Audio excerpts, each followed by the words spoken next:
And now it's time for Photo Booth Live Chat with John Young.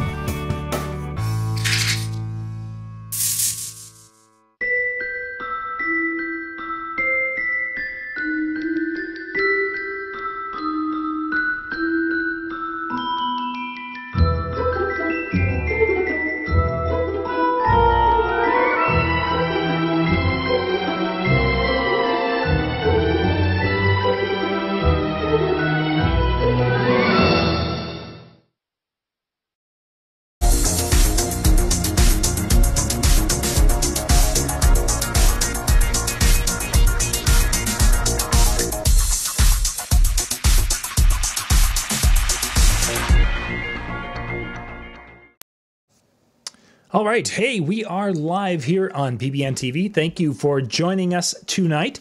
If you are tuning in after the live stream, hey, it's just about there we go. If you are joining us after this was live streamed, this is live streamed at 8 o'clock on Monday night, October 28th, I believe it is. We're going to just kind of chat a little bit, share some of the stories that I've heard, and some of you can come on and share.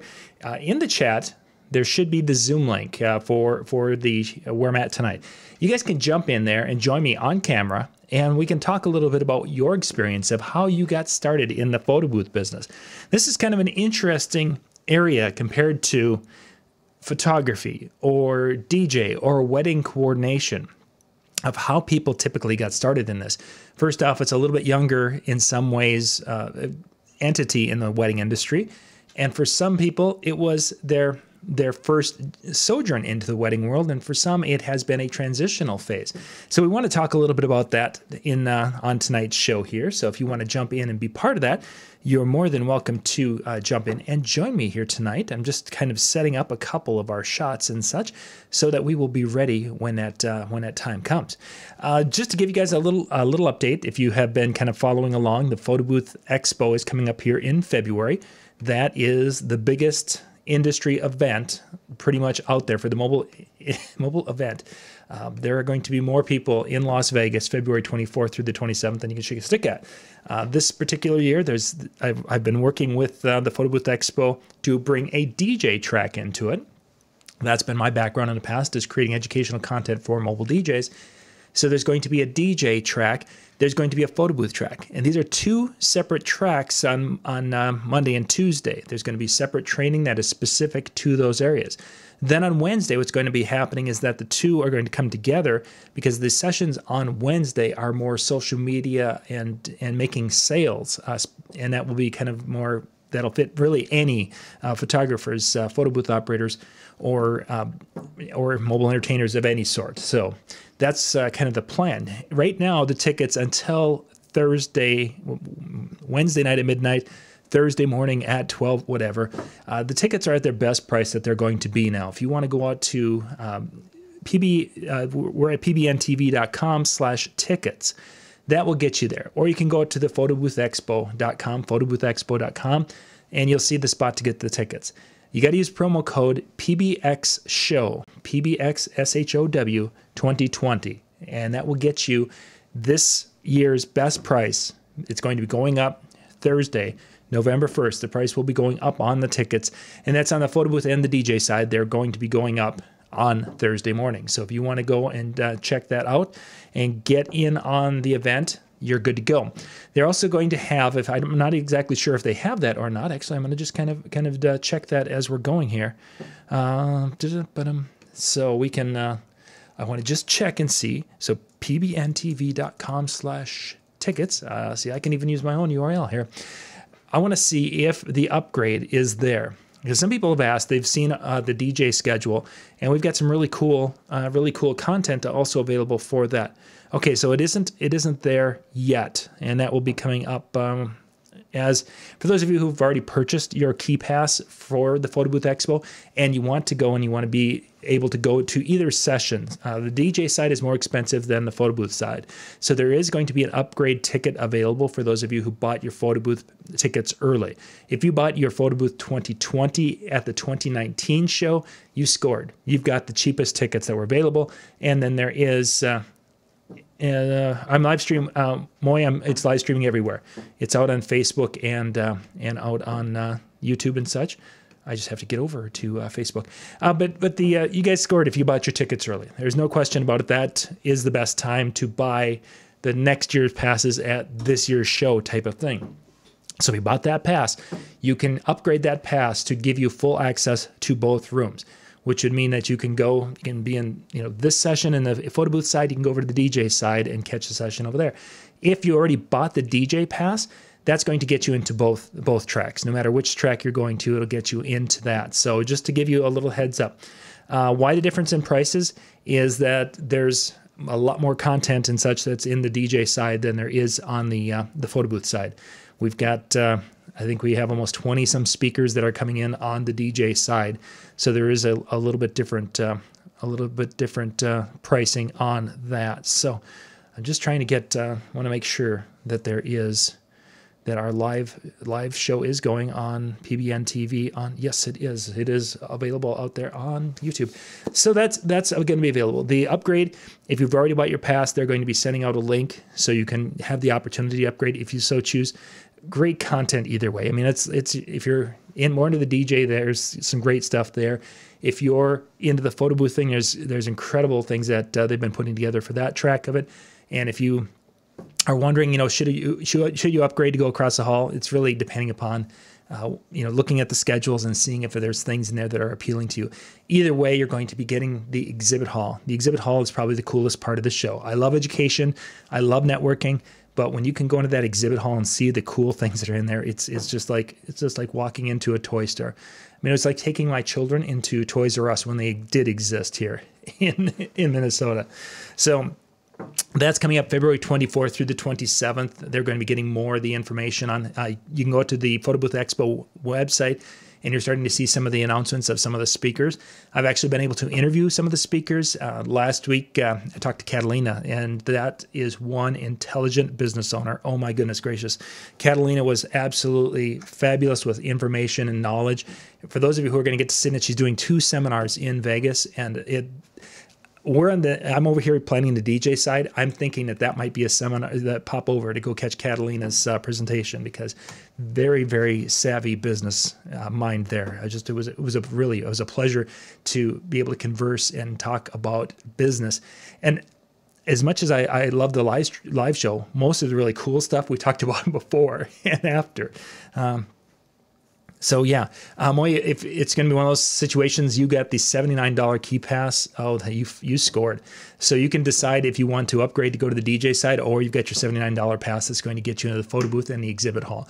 For those of you who are like, I'm not into education, you can go and just get the exhibit pass, which is a $50 pass, and that will get you into the exhibit hall and such. And it's going to allow you to be in the hallway. It's going to be able to take advantage of sales that are going on and buy your props and buy a new photo booth or whatever, learning in the exhibit hall. But it's going to allow you to really be able to network in the hallway. And there's a lot of value to that. And as much as I'd love to say everyone should go out and buy a pass and we should have 10,000 passes sold, I get that. Not everyone is a sit-down learner. That some people learn better by looking at each other and talking to each other in the hallway, or maybe going over and grabbing a Steak and Shake shake because they're half price in the afternoon. Got to check that out. Steak and Shake, there's different types of learners out there, and you got to do what's in your best interest that's going to give you the most value. That might mean you're in the hallway talking to people, asking questions, sharing some different things. Once again, in a situation like this, you want to be asking more questions than you're sharing to a point, because you can learn more by listening than you can by talking. Although there are times where you can learn by sharing different things and getting some feedback and thoughts on that. So a couple of things. The big thing I wanted to kind of talk about a little bit here is one of the things that people think about when it comes to the wedding industry. The reason why we got into it. For a lot of us, when we got into the wedding industry, probably the most common story I hear is from coordinators and from entertainers and photographers and videographers, is that they had a situation where they were either it was their own wedding or a friend's wedding or something to that effect, where they were involved with a wedding and there was a bad experience with a vendor. That probably has brought more people to that particular segment of the industry. in our own particular area here, there's 4 different coordinators that have come and gone here in the last 2 years. And when I see one pop onto the radar, I like to reach out and say, hey, I just wanted to introduce myself. I wanted to find out a little bit more about you because I have people coming to me, and there's times where I don't have the enough time to give them that level of service a coordinator does. So I would like to recommend someone to them. And I have done that over the years. I've got one coordinator that I have recommended numerous times. Most coordinators in our market don't stick around too long because we're kind of in rural Minnesota. These 4 that came in, all 4 of them had experiences with either their sister's wedding or their own personal wedding that were a bomb, and they felt that they needed to have that person. You hear this with photographers. Oh, I have an eye for taking pictures, and I'm passionate about pictures, but for my wedding, I didn't hire someone that was really good. And you know what? I'm going to offer an inexpensive photography service so that brides can afford a professional who's got their best interest at heart. Common story. I've heard that one. Entertainers, DJs, hey, the DJ at my sister's wedding sucked. I could do better than that. And they go out and buy gear, and then they're doing the DJ thing. Videographers, the videographer, true story from this one, the videographer 3 or 4 years ago was using 8mm tape yet. He was using the old things, and he had to transfer things over, and he ended up losing some stuff. How in the world you could even find 8mm stuff? But this was his story, and he went and he came back in with just using some digital, my little digital camcorders, a little Sony, the R50 type thing. A little thing. That's what he went to. He went and he had 8 of them, and he was using 8 of them at every event, setting up angles and cameras and just letting them sit and running pretty much all night long. And then he takes off. But his story was one of once again, a disappointment within the industry and thinking I can do better. Here's where the photo booth is a little bit different. With the photo booth world, it's generally, because it's new, we haven't seen, and yes, there are some stories out there of some really bad photo booths, but most of the people who have gotten into it, it isn't so much because they've seen really bad photo booths and now they're going to jump into it. While that's starting to come around, most people who jumped into it are getting into it because they came in from the photography side and they saw that, maybe an unmanned version where I can make some money off this could be potentially a business addition to my company. Or they've had situations where they were just having staff, and they're like, well, what could I do? They helped me set up. What could we do? We could add something to do. They're looking, it's probably brought in more often than not as the financial side of it. It wasn't so much there was a disappointment that drove the thing. It was I think there's money to be made here, which was a really cool thing, especially early on, as Mike Walter talked about a couple of weeks ago with me, is early on, they were able to charge a much healthier fee than you can in many situations today because it was something new, it wasn't out there, but they added it for the financial reasons, which because of it being a bigger financial return on that at that time, they were investing in large $8,000 to $10,000 to $12,000 photo booths to really create an atmosphere. The enclosed photo booth, the big early ones that we saw the very first time I went to Photo Booth Expo, I saw some things there I had never imagined. These big sweeping display booths that you would go into and it almost transformed you into a completely different world. That was, for me, a completely new experience. For our market, it was a completely new experience. And a couple of my friends jumped on that wagon and they offered that. It wasn't because of disappointment in what was there. It was because it was a revenue stream. And it's interesting how that revenue stream situation has moved from a time where it was higher dollar and a better return, but a higher investment. And how that's kind of progressed now where there is a lower investment to get in and have something. And the way that has just kind of, I don't want to say it has scaled down to a point, but it's really developed bug, seriously. Ugh, Asian beetle, sorry. But it's really kind of gotten to a point now where there is more of a range than there was before. Early on, you really had the $800 to $2,000 was common because the things were just so expensive to get into. And the people who were doing it as a business investment. Now, in some cases, you will find people, and the last 2 years of walking around Photo Booth Expo, and I spent a lot of time talking to a lot of you guys, is you're finding people who are doing this, in some cases, as a lifeline for their business. They're still doing it for monetary reasons, as opposed to the disappointment of seeing bad experiences, but now they're looking at it as a lifeline for their business. And I've talked to a couple of people who have, I mean, even Catalina last weekend when she was talking, is that she had one type of business. They started their photo booth business, and they put in a lot of customization and creativity into it, and now that's become their business, and they've just kind of gotten rid of everything else, and this is what they do. And that's really the kind of cool thing about the photo booth world, is that story comes through in many people. I know a lot of DJs because of my background, and there's many DJs who were getting to be my age. We're in our 50s, early 50s now, and they're like, I could add this, and they added it, and I find out that, wait a second, I can be still the fun, hip, cool photo booth attendant who's engaging the audience, creating some fun. I can be creative and doing some really neat things, and everyone still loves me. Compared to, I get in the mid 50s and 60s, am I going to still be the fun party DJ that everyone's going to want to hire? Maybe, maybe not. They got into it because of a business, and now they're finding out that the photo booth business can be lucrative enough where it can take them to places that they didn't think they could go before. So that's kind of an interesting dichotomy of how this is so much different in so many ways than the other aspects of the wedding industry, and yet it fits in with so many different aspects of it. It fits in with the DJ. It fits in with venues that are offering photo booth and coordinators and photographers and videographers. Really across the board, it can be one of these additions that almost anyone can add to their current business. Or if you really want to, you can create, if your market isn't saturated, you can actually go out and start from scratch, and you could start a photo booth company and get things going and get things up and running fairly quickly. I'm going to just put that Zoom link right out there again.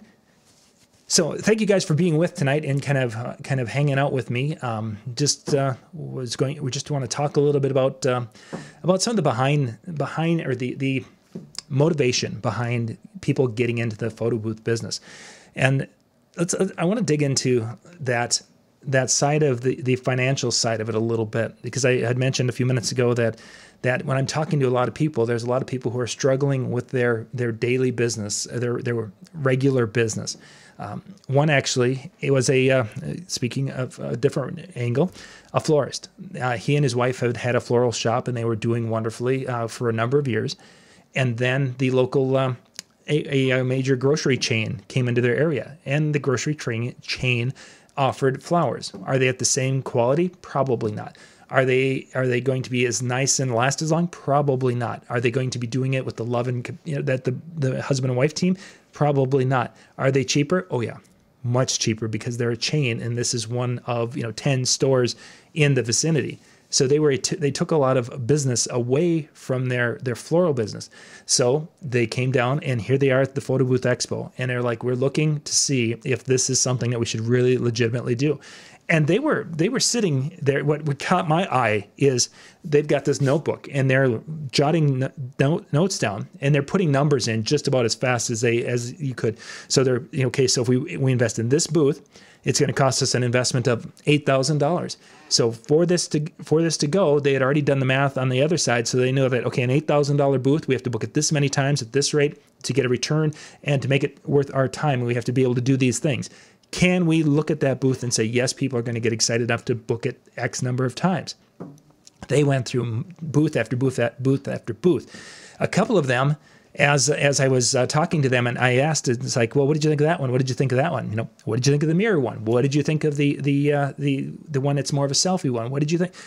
And they went through, and they had just an incredible grasp of what was there and what their market they thought they could swing in their market for reselling of that service. So our first thing we always want to jump to is the cheaper is probably the better, or we can make the cheaper work the best. That was the interesting part of their discussion, is that they went through and they looked at the $1,000 selfie booth. There was $1,000 selfie stands there. And then you add the iPad, and then you basically have this little social media photo booth. They were looking at that and thinking that at their numbers and the way they put it together, yes, they could get into it, and yes, it was the cheapest option to get into at that particular moment. But they did not think that they could sell that particular well enough or enough times in their market. And the biggest reason they felt this way is because their floral shop was kind of known as almost a boutique floral shop where they had beautiful, semi-unusual arrangements. And they felt that if they went into something like a selfie booth idea, that little podium, the iPad podium, that they were going to have a situation where this wasn't going to fit their other brand, and they wouldn't be comfortable selling this. Whereas they felt that they could take these $5,000 and $8,000 booths that were more creative and more unique and give you a different experience. They felt that they could really buy a couple of those and put that into their business, and that they could turn around and sell that confidently and be able to make money with that. And I think that's probably one of the biggest parts of us as salespeople, especially selling in the wedding world, is that if we can't sell something that we believe in and sell something that we feel confident in selling, that we know that this can give you the results you want, I think that's where we sometimes really fall apart in that realm. Some people today were talking. There was this great thread that someone shared about. He was talking to a client, potential client, excuse me, and the potential client asked the question of, so when someone doesn't book you, why don't they book you? And of course, the immediate thing we always jump to is that, well, obviously my price was too high. Well, okay, if my price was too high, it's probably because I didn't describe or didn't show my value to them as a service. I didn't show them how relaxed their day is going to be because of my coordination of the day and how we're going to plan everything out, and I will be there to be the director of the day. The value thing is what people jump to. And it's one of those situations, though, that I think more often than not, it's more of the connection wasn't there. It might be because me as the business owner trying to sell something, if I'm trying to sell something that I don't believe in and that I wouldn't buy, I'm probably not going to be very effective at selling that service. But if I'm selling something that I truly believe in, and I know that what I'm trying to sell is going to be able to fit and help your situation, that changes the dynamics, because now I can talk passionately and I can talk to the emotional side of your situation, and to be able to help draw the pictures and show how my solution to your situation is going to be incredibly valuable to you. It's not me selling value. It's me conveying that passion of having the right pieces to make your day go the way you want it to go. And I think that sometimes when we're running a business, we look at that little selfie booth and say, it's cheap. I think I can turn a profit on that because it's cheap. But what happens if everything else in your company is a specific, creating an image and an entity and a brand, and that's what you're used to selling. You're used to selling the boutique service. You're used to selling the white glove level of customer service. And then all of a sudden you're adding something just to add something. I think that's one of the things we sometimes do. And I want to, go back to that husband and wife who were the florists. They, and applaud them. First off, they had a business plan going in before, which is sometimes really difficult if you've never done a business plan. They can be very elaborate and very quick and easy if you do an executive version, but you've got to have something. They had that in advance going in there, and then they could put the numbers into that aspect of it and see if it made sense for them. And it was a fabulous example. And after the fact, I wish I would have gotten their card. And I know they're not going to watch because they're probably not in the photo booth world here, because they're probably doing something in their floral area. But it would have been great to talk to them 4 months after and say, hey, what did you really end up going with? Did it make sense? And where are you at financially? Have you turned a profit? I mean, there's many people who tell the story of having a photo booth business, and they start and they buy one and they start booking it. And then they go to an event and they start handing out cards, and then they book, one turns into 5 bookings, which turn into 20 bookings. And then the next thing you know, they're adding a second one. And then before long, they're adding it just kind of goes crazy. That happens. And it would have been so much fun to be able to, reach out to them one more time and say, hey, how did that work? How did it all turn out? And then to get advice from how they did it, for those of you who are like new to it or getting into it, and you're like, I want to do this and do this right. Yeah, that idea of having the numbers and knowing where you are and what you want to do with it. I can just envision that they have got their budget all set up for what they're going to buy and how they're going to buy it, how they're going to pay for it, and how much they're going to charge for it, and how all these expenses that are involved with running that business. And then they probably have another line item that is this is where this is the money that we're going to set aside so we can go to Photo Booth Expo 2020 and hang out down there and learn more about this craft. That's if they went that way, of course. If they decided that the photo booth wasn't for them, which was kind of a cool thing, that they were like, we're here to judge it. If we don't think it, we're not going to waste our money. They were going to invest for research and go from there. I kind of think they did, but I can't say for sure without actually talking to them. So that's pretty much what I wanted to hit on a little bit tonight, just to give you an idea that the photo booth is a different entity, a different industry than any of the others. It's kind of an offshoot of them. People get into it for, in many cases, a much different reason than they got into their first business, whether it was the photographer, videographer, what have you. Everyone's got a different story. Everyone's got a variation of why they got into it, whether it was the disappointment, it was the excitement of it. I've always wanted to be that. Yeah, there's different stories. And that's something that when you guys come into Photo Booth Expo in February, that's the time to share these things in the hallway, because those little stories of what got us into it, sometimes we need to be brought back to those moments. Why did I get into photography? Why do I love to take pictures for the newspaper? It's because I got a camera when I was younger, and I enjoyed taking those pictures and having people say, that's a cool perspective. I never would. You're seeing it from a completely different idea in a different way than what I saw, the same exact thing. And that was always some kind of this motivation for me. And it became something that I take a lot of the pictures that you see in the paper and take the creative ones. Those, well, not, you guys don't see in our paper. This is our local newspaper. But that was what got me into that, is that passion to be able to tell a story with pictures and to be able to do it from a unique perspective that people will say, that's kind of cool. I wouldn't have thought about taking that picture that way. Well, thank you guys for being with tonight. And if you've watched the whole thing, I definitely appreciate that. Remember, Photo Booth Expo is coming up in February 24th through the 27th. Go out to photoboothexpo.com. PBX Show 2020 will get you there, and you guys can go and get your passes. They go up November 1st. So get them this week, and I will see you in Las Vegas. Thanks again.